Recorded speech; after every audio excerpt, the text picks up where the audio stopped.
Urimi wa mbembe bururi-ini ukoretwo hacikite kumana na mihinga kihiri na mamwe ma thina uyu ni thogora moru wa mbembe, thogora wa bataraitha gukorwo ri iguru na gukorwo arimi magicirithirio kuriho mbeca ciao.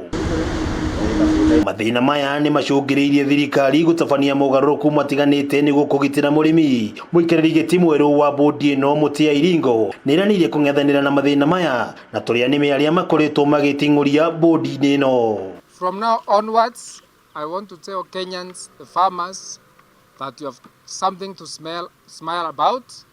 There will be no corruption, there will be no malpractices. You will not be asked to pay anything so that you can be paid. Ni mogaruruku Mutia Iringo augite manjiriirie kugathikwo mwaka-ini wa 2019 na kuria wabici itiganite cia bodi ino ciathurire maabitha nene eru thutha wa aria mariho kugumirwo ni ciiko cia ungumania. The organization, we are running it now professionally with very qualified officers.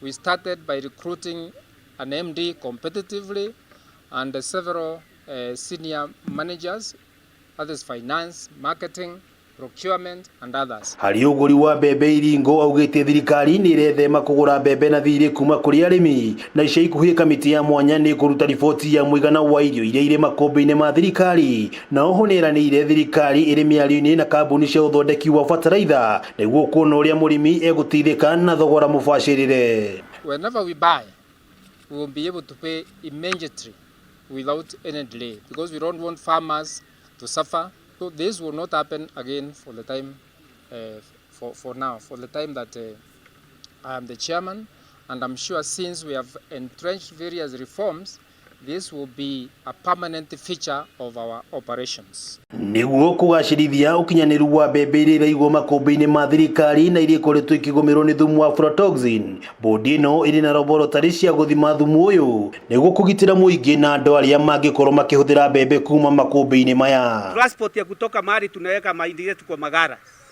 inapanda, kwa hivyo kufikisha gunia hapa kama ilikuwa inagharimu shilingi 150 kwa wakati huu inakaribia shilingi 200.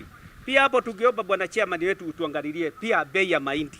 Angalau hata ingefika 3000 tungeweza kurudi kwa mashamba. Ngiribotera Kameme TV kuma kaunti ya Nakuru. Ritwa ria Kuona wa Ng'ombe wa Maina.